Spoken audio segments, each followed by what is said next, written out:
National conference के बयान पर भड़की पीपल्स कॉन्फ्रेंस। सज्जाद गनी लोन ने उमर अब्दुल्ला को अपने गिरेबान में झांकने की दी सलाह।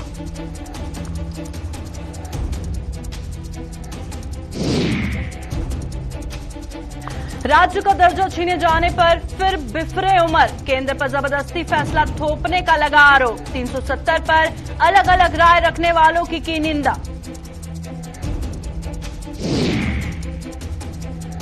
अंतर्राष्ट्रीय यात्रियों की लखनपुर में होगी आरटीपीसीआर जांच। कठुआ प्रशासन ने किए सभी बंदोबस्त। घरेलू यात्रियों के लिए वैक्सीनेशन सर्टिफिकेट रहेगा अनिवार्य। नमस्कार, जम्मू कश्मीर का ये बुलेटिन देख रहे हैं आप और मैं हूं प्रियंका गुप्ता आपके साथ। बुलेटिन की शुरुआत करेंगे श्रीनगर से आ रही बड़ी खबर के साथ, क्योंकि श्रीनगर के राजौरी कदल में मिलिटेंट्स ने ट्रैफिक पुलिस को निशाना बनाया है, जिसमें एक ट्रैफिक कॉप गंभीर रूप से घायल हुआ है।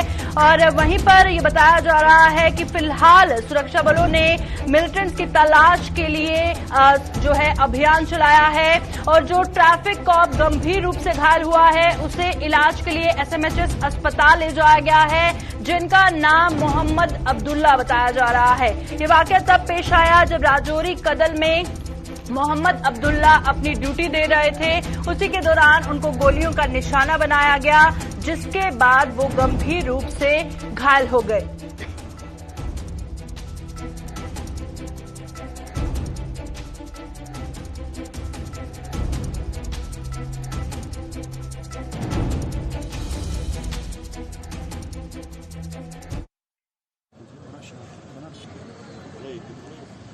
तो तस्वीरें आप सीधा ग्राउंड से देख रहे हैं, जहां पर श्रीनगर के राजौरी कदल इलाके में शाम को ट्रैफिक पुलिस को टारगेट किया गया है और एक ट्रैफिक कॉप पर जिस तरह से गोलियां बरसाई हैं, ट्रैफिक कॉप गंभीर रूप से घायल हो गया है और उनका नाम जो है, उनकी पहचान मोहम्मद अब्दुल्ला के नाम से हुई है। चलिए फटाफट से श्रीनगर का रुख करते हैं। हमारे सीनियर साथी सैयद तजम्मुल इस्लाम हमारे साथ लाइव जॉइन कर चुके हैं। तजम्मुल, बताइएगा इस अटैक के हवाले से क्या कुछ जानकारी है, क्या ताजा तफसीलात है?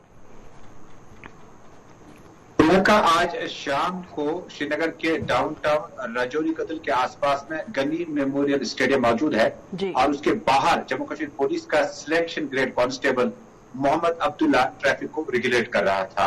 इसी बीच में कुछ बंदूकबाज वहां पे नमूदार हुए और मोहम्मद अब्दुल्ला के बिल्कुल ठुटी पे, यानी दाईं तरफ की ठुटी पे गोलियां चलाई। खून में लथपथ मोहम्मद अब्दुल्ला वहां पर गिर गया। जम्मू कश्मीर पुलिस ने इन्हें फौरी तौर पर श्रीनगर के एसएमएच अस्पताल मुंतकिल किया और इस वक्त प्रियंका ताजा अपडेट दे दूं कि मोहम्मद अब्दुल्ला का इस वक्त सर्जरी यानी ऑपरेशन चल रहा है और किसी हद तक स्टेबल भी है। काफी ज्यादा खून लॉस हो चुका है, लेकिन इसी बीच में गनी मेमोरियल स्टेडियम के आसपास में सुरक्षा बलों ने, जिसमें जम्मू कश्मीर पुलिस एसओजी और सीआरपीएफ के जवान है, उन्होंने डाउनटाउन के राजौरी कदल और आसपास के इलाके को कॉर्डन ऑफ किया। सर्च ऑपरेशन चल रहा है और आखिरी इत्तलात मिलने तक करण नगर चौकी एसएमएच अस्पताल वहां पे मौजूद है, जहां पर जख्मी पुलिस एहलकार का इस वक्त इलाज मुआवजा या सर्जरी चल रही है। इस पूरे इलाके को कॉर्डन में लिया गया।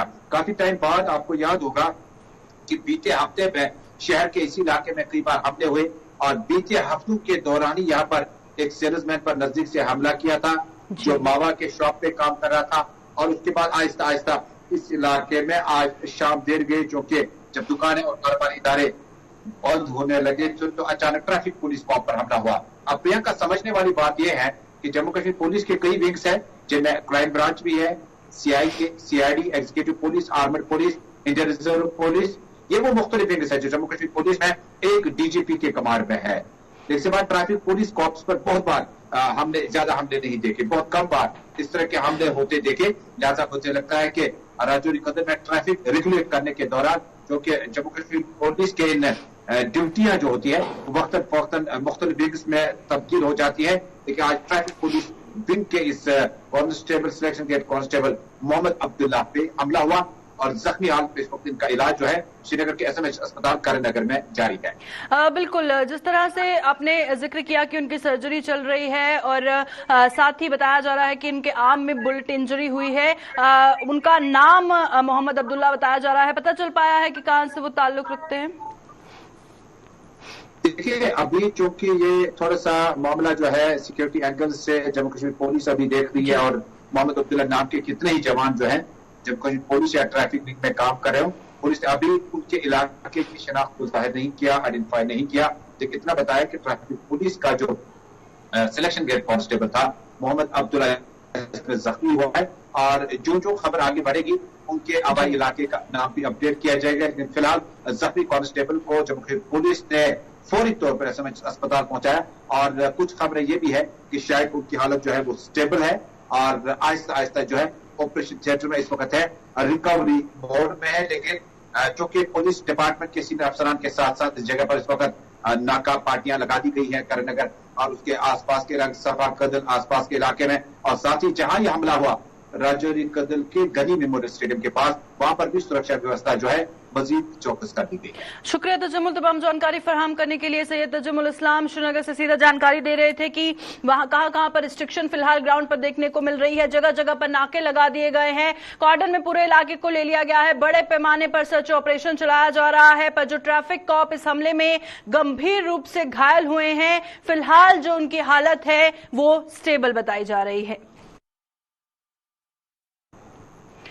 पीपल्स कॉन्फ्रेंस ने नेशनल कॉन्फ्रेंस के उपाध्यक्ष उमर अब्दुल्ला द्वारा मंगलवार को छात्रों में दिए गए बयान पर उन्हें खरी खोटी सुनाई। पीपल्स कॉन्फ्रेंस के चेयरमैन सज्जाद लोन ने कहा कि उमर अब्दुल्ला को पहले अपने गिरेबान में झांक कर देखना चाहिए कि 2010 में सरकार में होते हुए जब कश्मीर में लोग मर रहे थे तो आप कितने बेबसी से तमाशा देख रहे थे। जब आंतरिक स्वायत्तता का प्रस्ताव पास हुआ था तब नेशनल कॉन्फ्रेंस का भाजपा के साथ गठबंधन था, जिसे भाजपा ने ही नकार दिया था। आपको बता दें कि उमर अब्दुल्ला ने छात्रों में बयान दिया था कि 2014 के विधानसभा चुनावों के बाद नेशनल कॉन्फ्रेंस ने मुफ्ती मोहम्मद सैयद से कहा था कि अगर हुकूमत बनानी है तो हमारे साथ बनाइए। मुफ्ती मोहम्मद सैयद ने ऐसा नहीं किया और भाजपा के साथ हाथ मिला लिया, जिससे जम्मू कश्मीर से राज्य का दर्जा भी चला गया। मुझे बड़ा फील हुआ, अल्लाह कसम बहुत ज्यादा फील हुआ। मुफ्ती साहब है नहीं जिंदा अपने आप को डिफेंड करने के लिए, लेकिन देखिए क्या बोला उन्होंने। हालांकि उनकी जो बेटी है वो इनकी अलायंस पार्टनर है, तो और ऐसा बोला कि भाई बीजेपी के साथ मुफ्ती साहब ने हाथ मिलाया, जैसे खुद कभी मिलाया नहीं है। वो तो पहले तो बीजेपी को यहां लाने वाले उमर साहब ही थे, वो तो दुनिया को मालूम है। और ये हमारे कश्मीरी में एक बात कहते हैं टरबाज। उमर साहब अब इंशाल्लाह कश्मीर के सबसे बड़े टारबाज बन रहे हैं। जो अखा का टार होना अल्लाह ताला दी उनमें भी। अब नया टार है कि अगर हम होते तो क्या करते। हमने आपको 2010 में देखा है, जब आप बच्चों को मार रहे थे, नौजवान बच्चों को, तो यूनियन होम सेक्रेटरी तय करता था कि कर्फ्यू में रिलैक्सेशन कब होगी। आप नहीं देते थे, आपने सब दे दिया था उधर। हमने ये भी आपका देखा कि जब इंटरनल ऑटोनॉमी का रेजोल्यूशन पास किया, आपका अलायंस था बीजेपी के साथ, उन्हें रिजेक्ट किया। आम राय थी दैट प्रॉपर्टी डिमांड्स आप इस्तीफा देंगे, आपने नहीं दिया। You stuck to power. So अब डरबाज बोलते कि अगर हम क्या करते, 370 को पार्लियामेंट ने लिया, पार्लियामेंट में हटाया, उसी पार्लियामेंट में जिसमें जब वो लिया गया इनके जो पार्लियामेंट मेंबर है वो हंस रहे थे तब। नेशनल कॉन्फ्रेंस ने एक बार फिर तब की जम्मू कश्मीर रियासत को 2 टुकड़ों में बांटे जाने पर केंद्र सरकार को खरी खोटी सुनाई है। नेशनल कॉन्फ्रेंस के उपाध्यक्ष उमर अब्दुल्ला ने कहा कि जम्मू और कश्मीर के लोग कभी भी केंद्र शासित प्रदेश के पक्ष में नहीं थे और ये मांग अगर उठी भी थी तो वो लेह से उठी थी। भदरवाह में आज एक जनसभा को संबोधित करते हुए उमर जम्मू कश्मीर के लोगों पर केंद्र शासित प्रदेश जबरदस्ती थोपा गया है, ऐसा उन्होंने कहा, और इसे विडंबना ही कहा जाएगा कि इसका कोई फायदा नहीं मिल पाया। उमर ने कहा कि जम्मू कश्मीर के हालात सुधरने तक इसे राज्य का दर्जा वापस ना देने की बात कहकर लोगों को एक बड़ी सजा दी जा रही है। उन्होंने धारा 370 पर भी अलग अलग राय रखने वाले सियासी दलों पर भी लोगों को भ्रमित करने का आरोप लगाया। चलिए मैं मानता हूं 370 की बात बीजेपी ने अपने मंशूर में की थी, लेकिन यूटी की बात तो किसी ने नहीं की। यूटी की मांग तो लद्दाख के लोगों की थी, और वो भी करगिल नहीं, ले करगिल के लोग तो कश्मीर के साथ रहना चाहते थे, जम्मू कश्मीर के साथ रहना चाहते थे। यूटी की बात तो ले के बोध करते थे। कश्मीर के लोगों ने यूटी नहीं मांगा, जम्मू के लोगों ने यूटी नहीं मांगा, लेकिन ये यूटी हम पे ठोसा गया, और ठोसने के बाद भी जब हम उनसे पूछते हैं कि ना बताइए ना इस यूटी का यहाँ के लोगों को क्या फायदा मिला, सिक्योरिटी का निजाम खराब है, अगर लोगों को मारा जा रहा है तो किसका कसूर है? यहाँ इस आवाम का कसूर नहीं है, वो इस दूर दराज बदरगाह के लोगों का कसूर नहीं है। लेकिन ये कहते हुए कि जब तक हालात पूरी तरह से ठीक नहीं होते हम यहां रियासत दोबारा कायम नहीं करेंगे, तो यहां के लोगों को उस बात की सजा दी जा रही है। ना काबिलियत, कुछ पार्टियों ने ये आदत बनाई हुई है दो दो आवाजों में बात करने की। कोई एक कहता है कि बस 370 गया, पार्टियों ने ये आदत बनाई हुई है दो दो आवाजों में बात करने की। कोई एक कहता है कि बस 370 गया, अब इस पर बात ही नहीं करनी। फिर दूसरा मेरे एक तकरीर की जवाब में प्रेस में कहता है कि नहीं ना 370 तो हमारी विरासत है, हम तो 370 लेके रहेंगे। अब ये कंफ्यूजन क्यों? कोरोना के नए स्वरूप ओमिक्रॉन के वजूद में आने के चलते केंद्र के दिशा निर्देशों पर जम्मू कश्मीर के प्रवेश द्वार लखनपुर में भी अंतर्राष्ट्रीय यात्रियों पर नजर रखी जा रही है। लखनपुर पहुंचने वाले अंतर्राष्ट्रीय यात्रियों की आरटीपीसीआर जांच अनिवार्य कर दी गई है और इसके लिए बाकायदा एक अलग से काउंटर भी स्थापित कर दिया गया है। आरटीपीसीआर रिपोर्ट आने तक यात्रियों को क्वारंटीन में रखा जाएगा, जिसके लिए कठुआ प्रशासन ने पूरी व्यवस्था कर ली है। वहीं घरेलू यात्रियों को लखनपुर में कोविड वैक्सीनेशन सर्टिफिकेट दिखाना पड़ेगा और ऐसा ना होने पर उनकी रैपिड जांच भी करवाई जाएगी।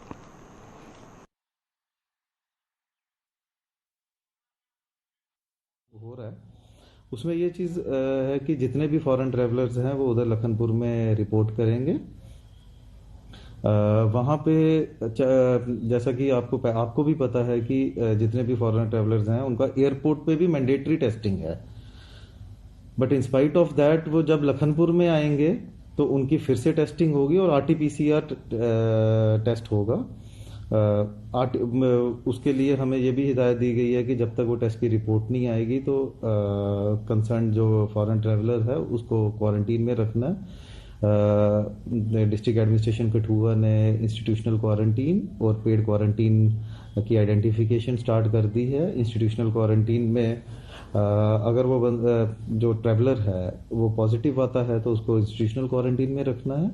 अगर वो जब तक कि उसका टेस्ट नहीं आता है he can stay in the pay quarantine, और वंस अगर उसके टेस्ट में नेगेटिव हो जाता है he can go for the home isolation.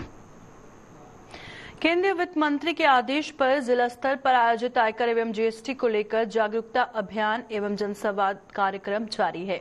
Jammu में central goods and services tax कार्यालय में छात्रों व ट्रेड के सदस्यों को बताया जा रहा है कि जीएसटी से टैक्स की प्रक्रिया में सुधार आया है। 9 दिसंबर तक चलने वाले इस कार्यक्रम में commissioner CGST Jammu Mahesh Kumar Rastogi, joint commissioner Amit Sharma और असिस्टेंट कमिश्नर नरोत्तम शर्मा ये आह्वान कर रहे हैं कि लोग आत्मनिर्भर बन डिजिटल इंडिया की ओर बढ़े ताकि भारत और तरक्की कर सके।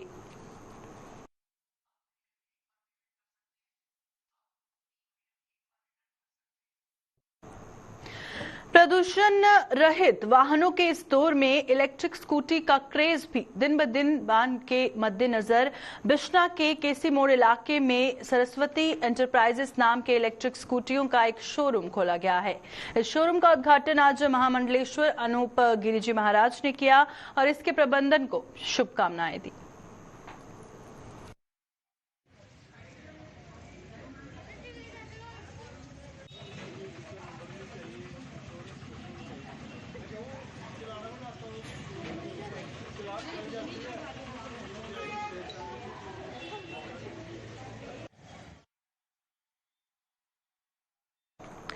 देश के प्रथम रक्षा पंक्ति कही जाने वाली बीएसएफ आज अपना 57वां स्थापना दिवस धूमधाम के साथ मना रही है और बीएसएफ ने राजौरी में भी एक कार्यक्रम का आयोजन कर स्थापना दिवस की खुशियां मनाई। इस मौके पर वीर नारियों को बीएसएफ की तरफ से तोहफे भी दिए गए और इस मौके पर मौजूद बीएसएफ के डीआईजी ने बताया कि बीएसएफ हमेशा ही सरहदों पर दुश्मन द्वारा की गई नापाक हरकतों को नाकाम करता है और ये परंपरा आगे भी जारी रहेगी।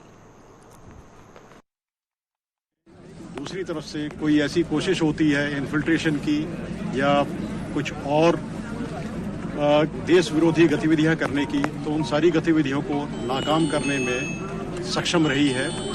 और पिछले अगर 1-2 साल का ही देखें पूरा कि किस तरीके से यहाँ पर अपनी सीमा सुरक्षा बल ने आर्मी के साथ मिलकर के कितने अच्छे ऑपरेशंस को अंजाम दिया है। काफ़ी भारी मात्रा में सर्च एंड कॉर्डन ऑपरेशंस के दौरान में मेंढर इलाके में भारी मात्रा में हथियार, गोला बारूद की बरामदगी की थी और कुछ स्टिक आईईडीज जो पहली बार यहाँ पर J&K में पकड़ी गई थी, वो भी BSF के ही अपने इंटेलिजेंस ब्रांच के द्वारा उनकी जानकारी पर ये सारी गतिविधि को अंजाम दिया।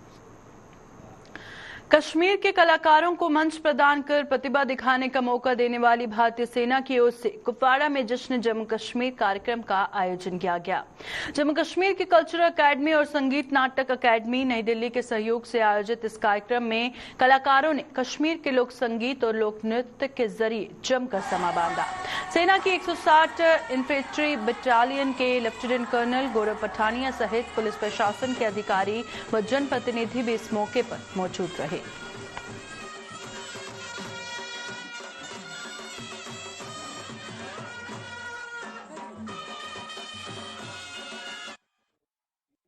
बहुत जरूरत है। हमारे जितने लोकल आर्टिस्ट जिन्होंने आज परफॉर्म किया है, उन सबको मैं मुबारकबाद देना चाहता हूं कि आप लोग सब अपना टाइम निकाल के अपना रिहर्सल्स करके आप यहाँ पे परफॉर्म कर रहे हैं इतनी बड़ी ऑडियंस के सामने, ये सराहनीय है और हार्टीएस्ट कंग्रेचुलेशंस। और आखिर में मैं यही कहना चाहता हूँ कि फौज की तरफ से मैं जैसे कि चेयरमैन साहब से बात कर चुका हूँ कि लोकल आर्ट को प्रमोट करने के लिए फौज की तरफ से जो आप लोगों को रिक्वायरमेंट्स होगी वो आप लोग आके डिस्कस कर सकते हैं। एंड लोकल आर्ट को प्रमोट करने के लिए फौज जरूर कंधे से कंधा मिला के आप लोगों के साथ काम करेगी। Thank you so much.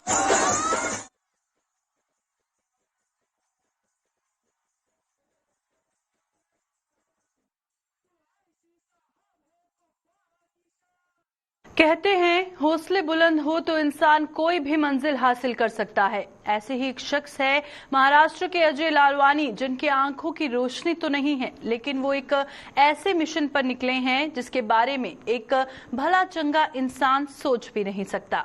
Ajay Lalwani लोगों में सड़क सुरक्षा के प्रति जागरूकता फैलाने के लिए महाराष्ट्र से कश्मीर और फिर कश्मीर से कन्याकुमारी तक साइकिल पर यात्रा कर रहे हैं। उनका मार्गदर्शन करने के लिए उनके साथ एक टीम भी मौजूद है और उनका 7,500 किलोमीटर का ये सफर 15 नवंबर को शुरू हुआ था।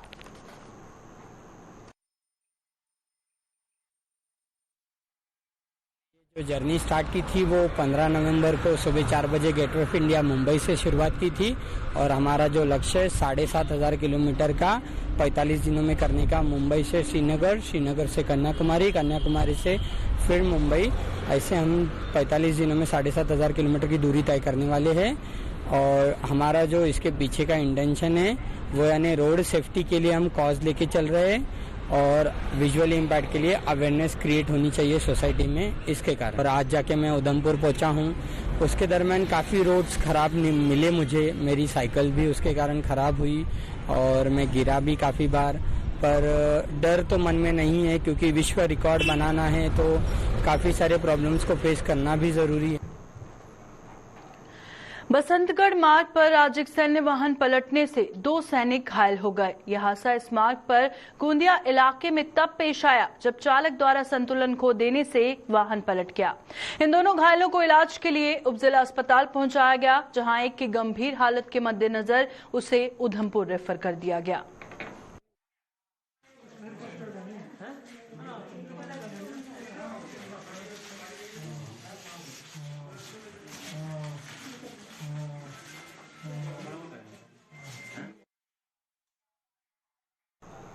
अभी के बुलेटिन में फिलहाल इतना ही। दीजिए इजाजत। नमस्कार।